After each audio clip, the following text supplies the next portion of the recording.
La extensión de la tecnología a todos los aspectos del día a día mejora nuestras vidas, mejora la economía, el empleo, la salud, tanto a corto como a largo plazo. La dependencia de la tecnología es tan creciente como es creciente también nuestra vulnerabilidad. Los ataques cibernéticos han dejado casi de ser noticia. Los virus informáticos se clasifican como antes se hacía con los troncos taxonómicos. La tecnología es también el último campo de batalla en las guerras eternas de Oriente Medio, como hemos visto estos días con las explosiones de miles de buscas y de walkie-talkies entre los milicianos de Hezbollah, la organización chií calificada como terrorista por Occidente y mano derecha de Irán en Líbano, enemigo acérrimo de Israel. El problema es que esta vulnerabilidad también puede extenderse a otros dispositivos y no siempre por razones militares. Y ahí encajan las últimas decisiones de la Casa Blanca para prohibir que los coches estadounidenses porten programas informáticos de China. Estados Unidos teme que los vehículos los terminen manejando desde el gobierno de Pekín. Entre tanto, en España, los independentistas catalanes manejan la ruta en la senda de estabilidad y quieren conducir los presupuestos, por mucho que el presidente Pedro Sánchez insista en que él dirige el gobierno.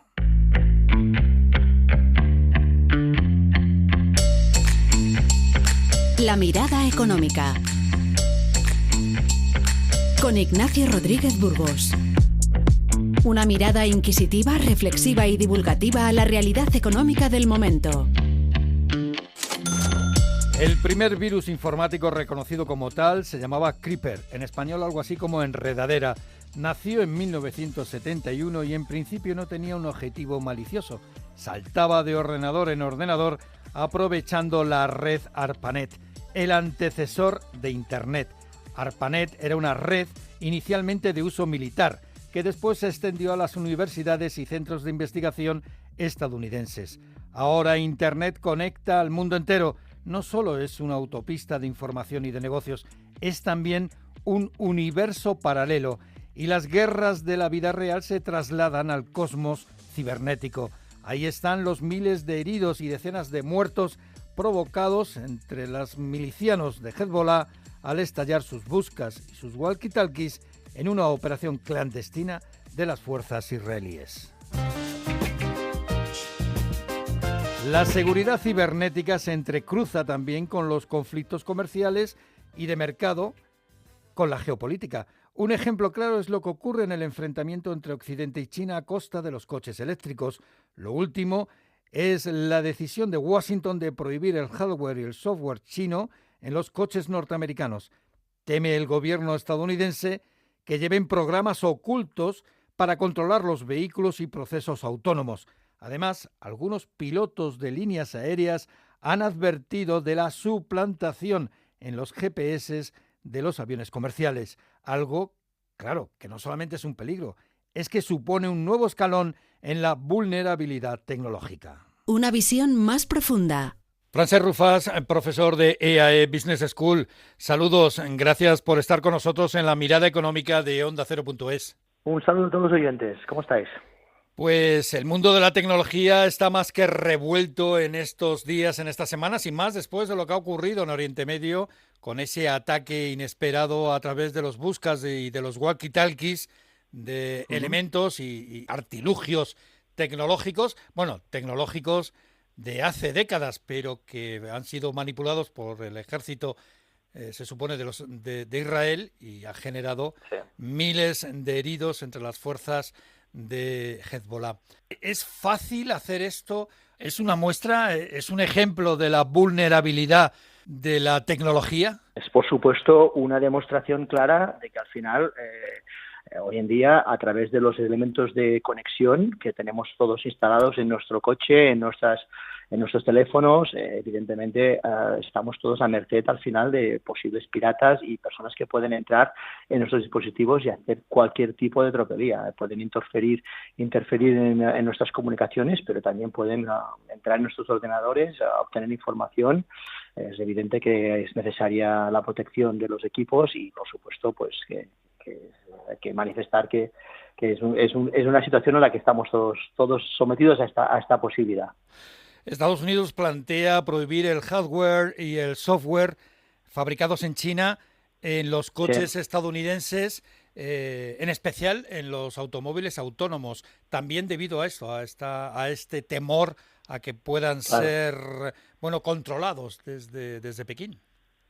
Sí, es una opción que no es baladí, es evidente que es una posibilidad. Al final, cualquier sistema de comunicación que controle los módulos de Bluetooth, de Wi-Fi o de conexión satélite de los dispositivos de coche significa que alguien desde fuera, de la misma forma que tú puedes acceder a datos del exterior, ellos pueden acceder al control de los vehículos, ¿eh? Y esto ocurre con un dispositivo móvil, pero también puede ocurrir con un coche. ¿Cuál es el riesgo o cuál sería en este caso el miedo que pueden tener las autoridades americanas en relación a este potencial control que en caso de un conflicto con China o un conflicto básicamente con otros países, una gran cantidad de vehículos que disponen de estos dispositivos de software o hardware de fabricación china puedan básicamente actuar básicamente pues bloqueando las carreteras o incluso bloqueando el acceso de muchos conductores a hospitales, a centros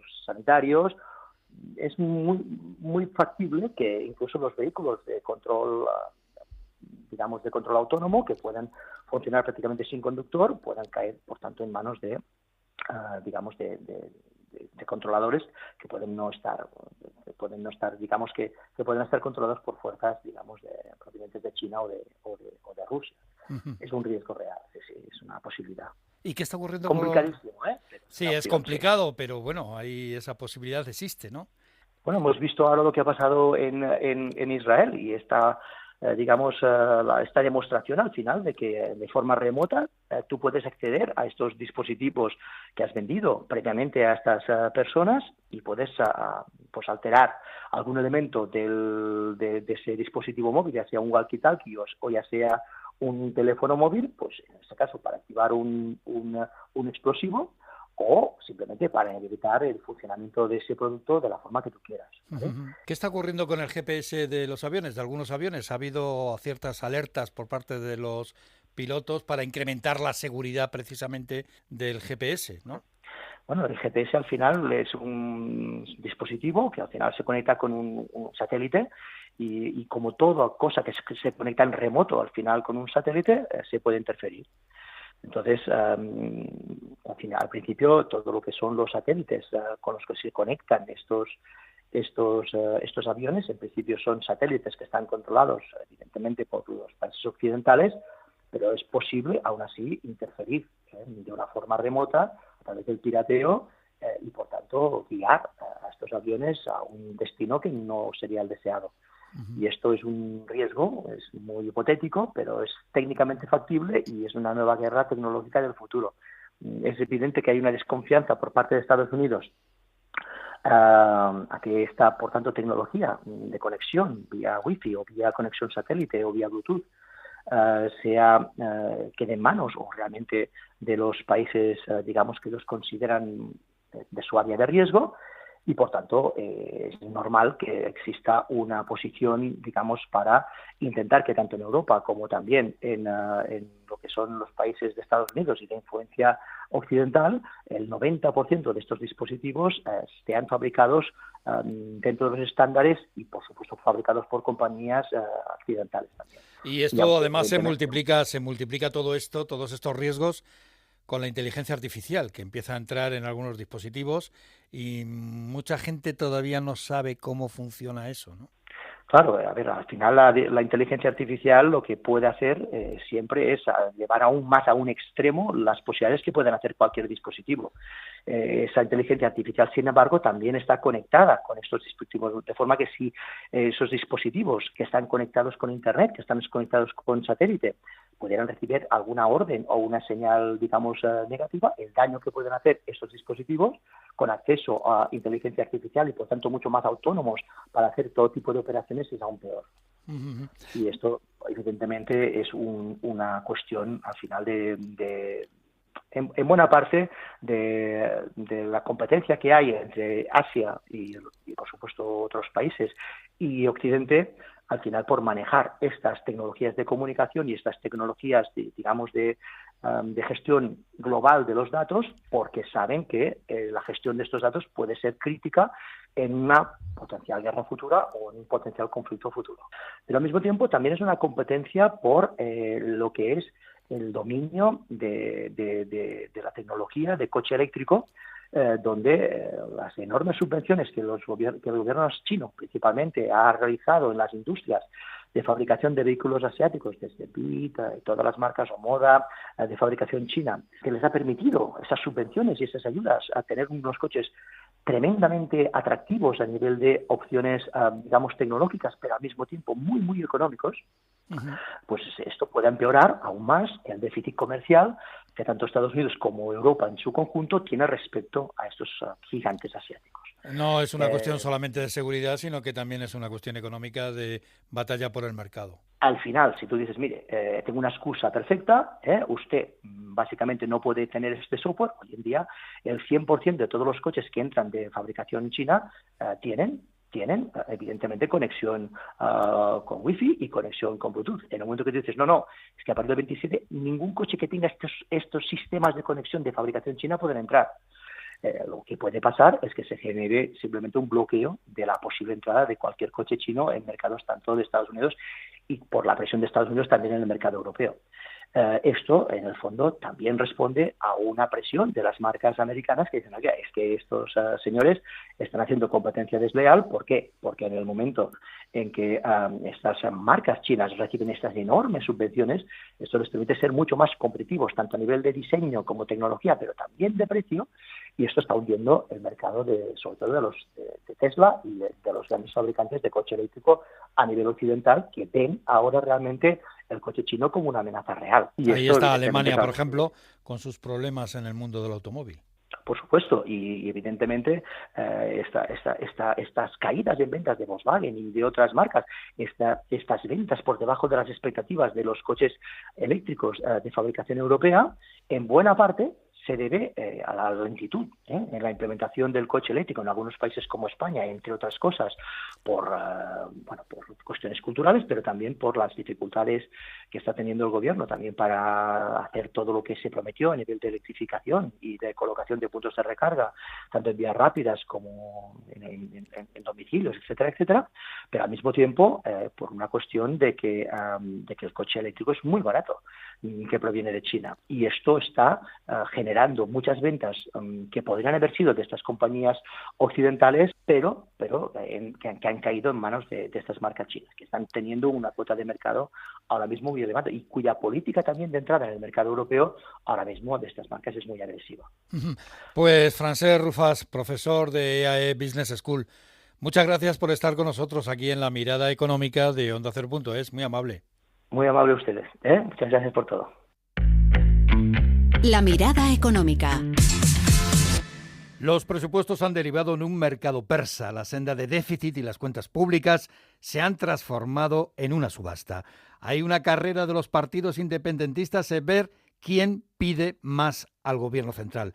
Esquerra Republicana arrancó al Ejecutivo de Pedro Sánchez la financiación singular para Cataluña. Antes del verano, la vicepresidenta María Jesús Montero rechazaba esta posibilidad. Ahora la defendía con pasión en el Congreso. Aseguramos que para un extremeño, un gallego o un valenciano, la provisión de servicios que proporciona su comunidad autónoma tiene que estar al mismo nivel de la que tiene un catalán, llevando a cabo también, eso sí, un esfuerzo fiscal similar. ¿De verdad ustedes creen que este acuerdo es insolidario? El Gobierno, para evitar una derrota en el Parlamento, retiró la senda de déficit, tiró la toalla, porque Junts no acepta quedarse fuera de juego en la carrera de arrancar acuerdos y dineros al Gobierno, y más cuando la ley de amnistía pues no se termina de aplicar aún a su líder Puigdemont. Así que la portavoz de Junts, Míriam Nogueras, reclama más déficit, es decir, más capacidad de gasto para las autonomías, pero en especial para Cataluña. Una vez retirada la propuesta, lo que deberían de hacer es lo que no han hecho: negociar y presentar una propuesta que realmente mejore la situación de Cataluña, de los catalanes, de la Generalitat de Cataluña y también de los ayuntamientos catalanes. Nosotros no nos conformamos con migas. Y llaman ya a rebatiña porque, por ejemplo, el BNG quiere un cupo a la gallega y Bildu también aprovechará para meter cuchara en los presupuestos. Entre tanto, Sumar, que es socio de coalición, que se sienta en el Consejo de Ministros, presenta sus propias medidas. Con todo esto, el presidente del Gobierno, por ahora, lo que ofrece es diálogo y tiempo. En fin, no hacemos política sobre el vacío. Nosotros, evidentemente, tendremos, como se ha hecho en otras ocasiones, que esperar no al Congreso, a los congresos de los socios parlamentarios que tenemos. Así que, por lo pronto, si hay que esperar a los congresos de los partidos independentistas de octubre y de noviembre, está claro que no habrá presupuestos el 1 de enero y está por ver que al final cuadren las cuentas parlamentarias para que las cuentas públicas no se queden en solo cuentos. Metamorfosis. Es el momento de acercarnos a la transformación económica con la colaboración de Patricia Gijón. España pretende que el 80% de la energía sea renovable en 2030. Es el objetivo que se marca el Gobierno en el nuevo Plan Nacional de Energía y Clima, un plan ambicioso que prevé unas inversiones cercanas a los 310.000 millones de euros en una década. En Onda Cero, el director general de la Asociación de Energías Renovables, José María González Moya, ve un calendario muy apretado para conseguirlo. Evidentemente creemos que posible es. Lo que pasa que sí que es verdad que tenemos poco tiempo para conseguirlo. No obstante, fíjate que partimos de un dato ya en el cual llevamos trabajando desde hace mucho tiempo. En lo que llevamos de este año, 2024, ya más del 60% de la electricidad que estamos consumiendo es de origen renovable. En Nueva York se ha celebrado la Semana del Clima. Casi 70 países prometen planes más potentes de recorte de emisiones. El futuro del planeta pasa por transformar la demanda de energía fósil en eléctrica de origen renovable. En Onda Cero, González Sáenz de Miera, director de Cambio Climático y Alianzas en Iberdrola, subraya la importancia de la transición energética no solo para el medio ambiente, sino también para la economía y el empleo. El gran cambio que se ha producido es que hoy en día las energías renovables son más competitivas que los combustibles fósiles y por tanto la industria del futuro va a ser industria verde. Aquí estamos viendo que va a haber enormes oportunidades económicas de inversión en renovables, en redes eléctricas, en vehículo eléctrico, en baterías, en bombas de calor, pero hay una competencia global por aprovechar estas oportunidades económicas. España incrementará su capacidad de centros de datos en los próximos 2 años. El auge de la inteligencia artificial está impulsando los data centers para albergar la amplia cantidad de información que genera. Según Deloitte, España duplicará su capacidad hasta alcanzar los 500 megavatios instalados. Solo Madrid incrementará un 54% su capacidad, posicionándose como el sexto mercado en Europa por delante de ciudades consolidadas como Dublín, París o Londres. Muchas gracias, Patricia. Más información sobre la metamorfosis económica en ondacero.es. La empresa. Grifols y Gotham son los dos grandes protagonistas de la semana en el mundo de la empresa. La CNMV ha abierto expediente sancionador a ambas compañías. A Grifols por errores, fallos y defectos en la presentación de sus cuentas financieras y endeudamiento. Y a Gotham por manipular el mercado de acciones. Incluso la CNMV piensa que en la actitud de Gotham se puede ver delitos penales por haber manipulado la información con elementos sesgados, engañosos y falsos, dice la CNMV. Se sospecha que Gotham, cuando emitió su informe, ya había tomado posiciones en Grifols para sacar tajada. La CNMV ha enviado el caso a la Fiscalía y se le podría aplicar el artículo 284 del Código Penal de manipulación informativa a los mercados y la pena máxima podría alcanzar los 6 años de cárcel. Con lo cual se puede abrir aquí en España un proceso judicial contra Gotham, al igual que ya se ha hecho en Nueva York. Lo curioso del tema es que Gotham no ceja en su postura. Ha vuelto a la carga con un informe demoledor contra un fondo de inversión alemán, Mutares, con sede en Múnich, al que acusa de manipular su posición de tesorería. La mirada económica. Es todo. Muchas gracias por estar con nosotros una semana más en La Mirada Económica de OndaCero.es. Un abrazo.